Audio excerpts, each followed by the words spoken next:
in the past few days, and pension deductions were initiated against 3 retired officials facing serious charges. Arun emphasized that the crackdown reflects the government's commitment to transparency and accountability in welfare schemes. The move sends a strong message across departments about the consequences of misconduct and the importance of ethical governance. भ्रष्टाचार के खिलाफ zero tolerance की योगी जी की नीति बड़ी स्पष्ट है। मुख्यमंत्री जी का आदेश था कि कहीं भी कोई फाइल दबी न रहे, कहीं कोई जांच लंबित न रहे।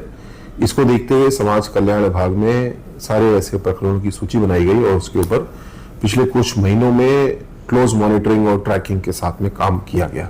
परिणाम ये कि पिछले 4-5 दिन में 4 ऐसे भ्रष्ट समाज कल्याण अधिकारियों को बर्खास्त किया गया है और 3 जिनके खिलाफ बहुत गंभीर आरोप थे किंतु वो रिटायर हो गए तो उनकी पेंशन से कटौती करने का निर्णय लिया गया है।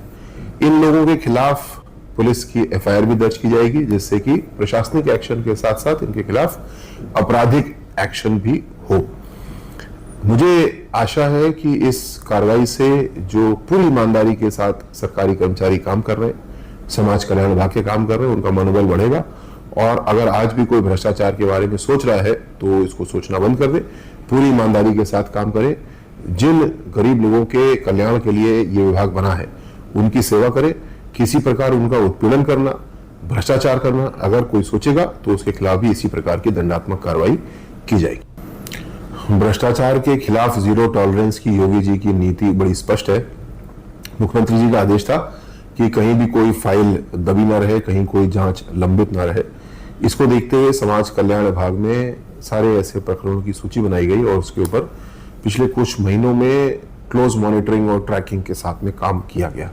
परिणाम ये कि पिछले 4-5 दिन में 4 ऐसे भ्रष्ट समाज कल्याण अधिकारियों को बर्खास्त किया गया है और 3 जिनके खिलाफ बहुत गंभीर आरोप थे किंतु वो रिटायर हो गए तो उनकी पेंशन से कटौती करने का निर्णय लिया गया है। इन लोगों के खिलाफ पुलिस की एफआईआर भी दर्ज की जाएगी, जिससे कि प्रशासनिक एक्शन के साथ साथ इनके खिलाफ आपराधिक एक्शन भी हो। मुझे आशा है कि इस कार्रवाई से जो पूरी ईमानदारी के साथ सरकारी कर्मचारी काम कर रहे हैं, समाज कल्याण विभाग के काम कर रहे हैं, उनका मनोबल बढ़ेगा। और अगर आज भी कोई भ्रष्टाचार के बारे में सोच रहा है तो इसको सोचना बंद कर दे, पूरी ईमानदारी के साथ काम करें।